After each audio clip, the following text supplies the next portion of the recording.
Hello and welcome to the Candler School of Theology at Emory University. This video is an introduction to using our Smart Room classroom system. If you should still have questions after viewing this video, there are complete manuals stored inside the console in each classroom. Our facility contains a mix of dual-screen and single-screen classrooms. This video will acquaint you with both systems. The computers automatically start up each morning, but occasionally you may need to turn on the monitors. The power switch is located at the top right corner of the screen. System Startup. On the small control touchscreen, press here to power up the AV system and enter passcode. Then enter the 4-digit password and press Enter. You will have been given this password when your room schedule was confirmed. There is a different code for the weekends which unlocks the cabinets and relocks them at shutdown. Then choose the appropriate startup mode. If you're in a dual-screen classroom, the choices are left screen, right screen, or dual screen.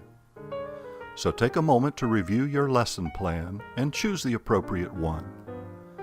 Keep in mind, left screen and right screen refer to the view from the classroom. If you choose dual screen, the default is both computer monitors A and B.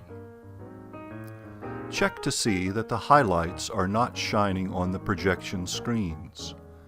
If they are, you can turn them off using the control panel behind the console in room 252. These are the first two buttons under this panel in room 252. Their placement may vary in other rooms. And after every session, be sure to use room shutdown to prolong the life of the projection system.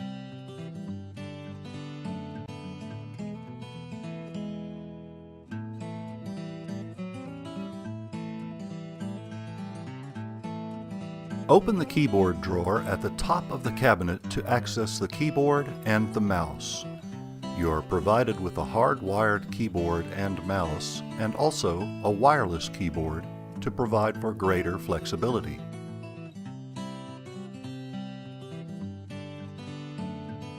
The wireless keyboard provides a trackball under the right thumb to move the cursor, and two buttons under the left thumb for the right-click and left-click functions.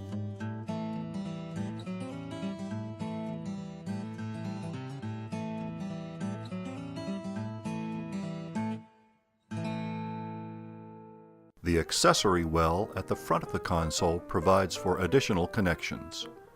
Here we see a USB port for a connection to a jump drive. There are also additional USB ports on the corner of the monitors and on the front of the PC. Here is the 15-pin connector to connect the laptop. You also have two AC outlets, an RCA auxiliary input, and the yellow network cable.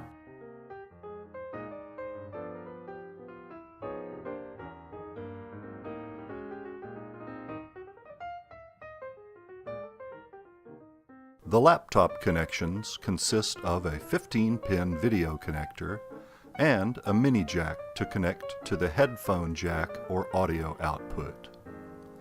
This laptop is a Hewlett-Packard with video on the side panel and two headphone jacks on the front panel. If you have a Macintosh, you will need a video adapter.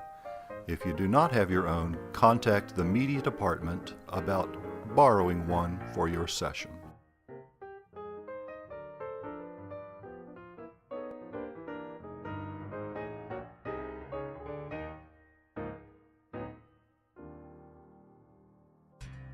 Once the laptop is connected, you can choose it as the source using the control screen. Here we're choosing left screen laptop. On some occasions, when switching sources, you may notice that the image is not correctly aligned. The Auto Adjust button on the control screen will allow you to correct this.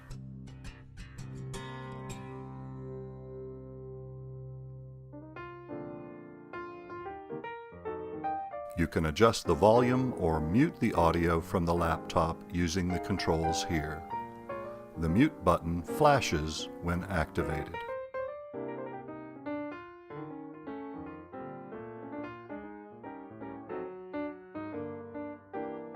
The document camera is located behind a door on the side of the cabinet.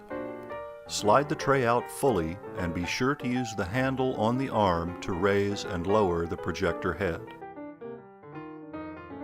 There is a preview screen on the tray to assist in placing the document correctly.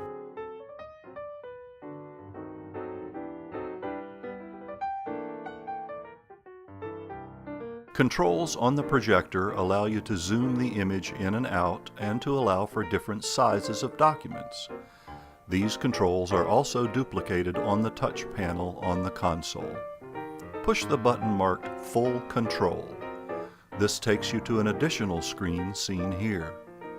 The zoom controls are duplicated. In addition, you can turn the image in 90-degree increments,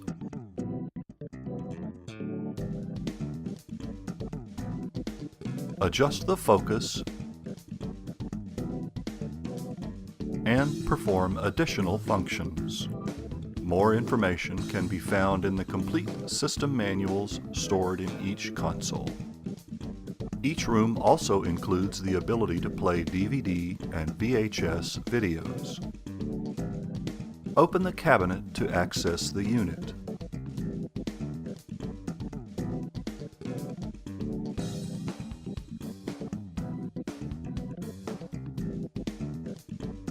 For DVD playback, it is important to note the DVD Full Control button.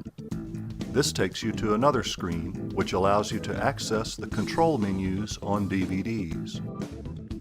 This is important when you want to queue up a specific scene from a DVD. And you can control the volume level or mute the audio from this screen.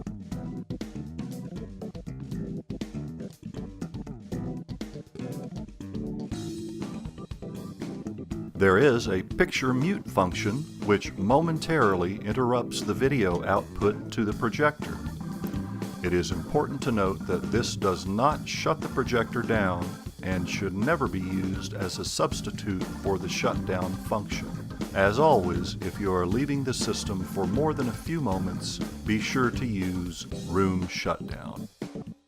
Pressing the Room Control button in Room 252 takes us to another screen with a number of different options.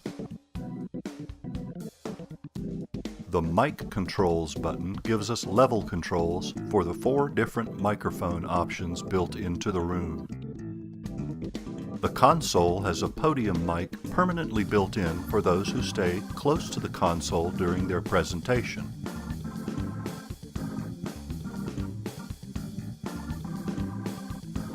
Press the power button at the base of the microphone. When the green light is on, the microphone is working. A lavalier microphone is provided for more mobility. Press and hold the power button on the top of the transmitter to turn the mic on. The LED will turn green. Pressing the button momentarily will mute the microphone. The LED will turn orange while muted.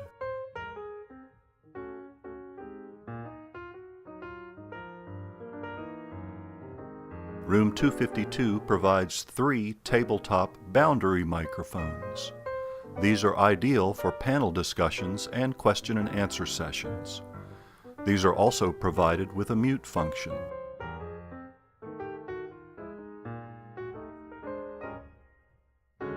There's a small button on the front of the microphone. Pressing the button turns the green light red, which means the microphone is muted. Pressing again will unmute the microphone. Room 252 also has 4 auxiliary microphone inputs built into the front wall. All of these sources can be adjusted or muted using the mic controls page of the control system. Room 252 also has window shades, which can be controlled from the touch screen. This helps maintain the best image on the projection screens and also helps minimize glare on laptops for those who may be seated in the back of the room.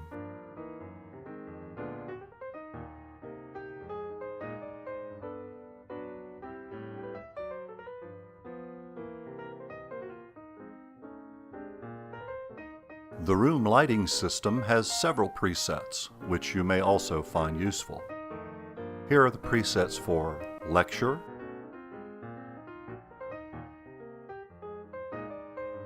presentation,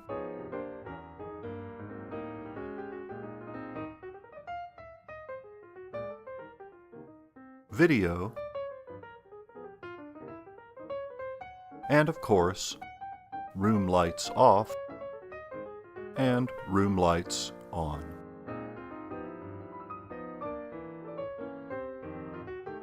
If you should need to change your system setup from dual screen to single screen or vice versa during your session, this is done using the Change System Mode control. Choose Room Shutdown, then Change System Mode. Here we're going from dual screen to only the left screen. The system will go through its startup routine again. This will take about a minute to a minute and a half. We have shortened it in this video. Be sure to use Change System Mode and not Picture Mute in this instance, because Picture Mute will not shut down the second projector, resulting in higher costs for replacement of projector bulbs in the long run. And as always, be sure to use Room Shutdown at the end of your session to prolong the life of the projection system.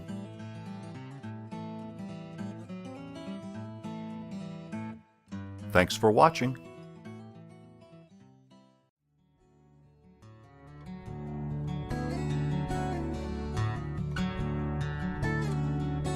This has been a production of CST Media.